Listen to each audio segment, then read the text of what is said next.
Hi there, my name's Paul and I'm one of the teachers at SET English. What I'd like to talk to you today about is checking phrases. So let's think about where we need to check in OET Speaking.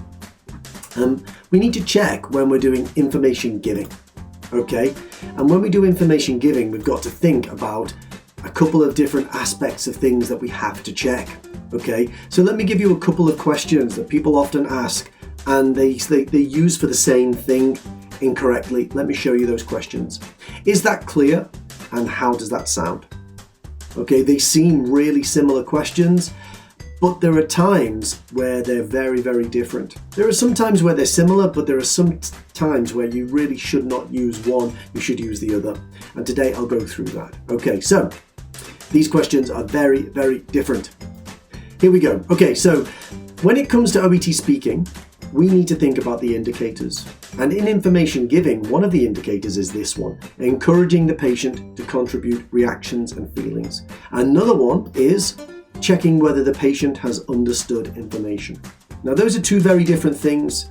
One of them, you're encouraging the patient to say how they feel about something, or how they react to something. You need to find that out. And another one is checking if they understand something. So let's just examine those a little bit closer. So let's talk about encouraging the patient to contribute reactions or feelings. Okay, when do we need to do this? When do we need to encourage that? Well, I've got three possibilities here. One, when you've made suggestions, like changes to lifestyle or something like that. Another one is after explaining something that's upsetting or possibly challenging to the patient. It's good to sort of ask them, how are you feeling about that? And another one would be where you feel that you need acknowledgement, that you've told them something and you want to know for sure that they are listening, that they've heard it, okay? And you want to know how they feel about it. So let me give you an example where this might be suitable. The next step is to move to insulin. How does that sound? Okay, so how does that sound here? We are introducing something that we want them to do, something that's going to change, and we need to know how they feel about that. So the answer to that from the patient could be something like, oh, I don't like injections, or look, I understand it's something that we need to do, I couldn't manage with my diet, etc. So that's encouraging the patient to react or contribute their feelings. Well, let's show the difference there then between that and checking whether the patient has understood information. Here we might do that when we're explaining processes or procedures, or maybe where we're describing a condition, something like that. So let's have a little look at another example here. Okay, let's read that together. When we did blood tests, we were checking your sugar levels. At present, they are high, which indicates diabetes. Is that clear so far? Now notice that I'm not asking, is that clear? I don't really use that phrase and I don't advise using that phrase because if you use the wrong tone, it can sound quite aggressive. So is that clear so far? That indicates that we're both on a kind of a learning journey.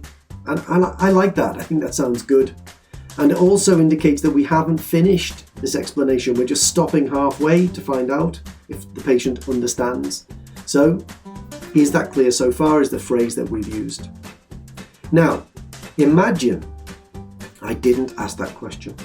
Imagine I asked the question, how does that sound? Now, what do you think the patient would say? The patient would say, that sounds terrible, because nobody wants a diagnosis of diabetes. So if you ask, how does that sound? It's not really the right kind of question. You're sort of asking, how do you feel about that? I'm not sure that that's the right thing to do. Okay, if you were making suggestions about changing their lifestyle, how does that sound? Then maybe, yeah, that's a good idea. So, two questions that seem really similar. How does that sound? Is that clear so far? Very, very similar, but they should be used differently. So, how can you avoid this kind of mistake? Well, one, learn what the examiners want you to show. Okay, that means look at the clinical communication criteria.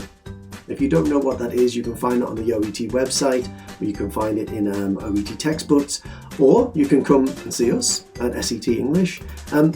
Get some feedback from an expert. Okay, when I'm giving one-to-one or doing mock tests, so often people mistake these two. That's why we've chosen it for this video. And people often do not tick the boxes for the indicators in clinical communication criteria. So get some feedback from an expert teacher, and you can find them at SET English. Maybe we'll see you soon. If not, good luck.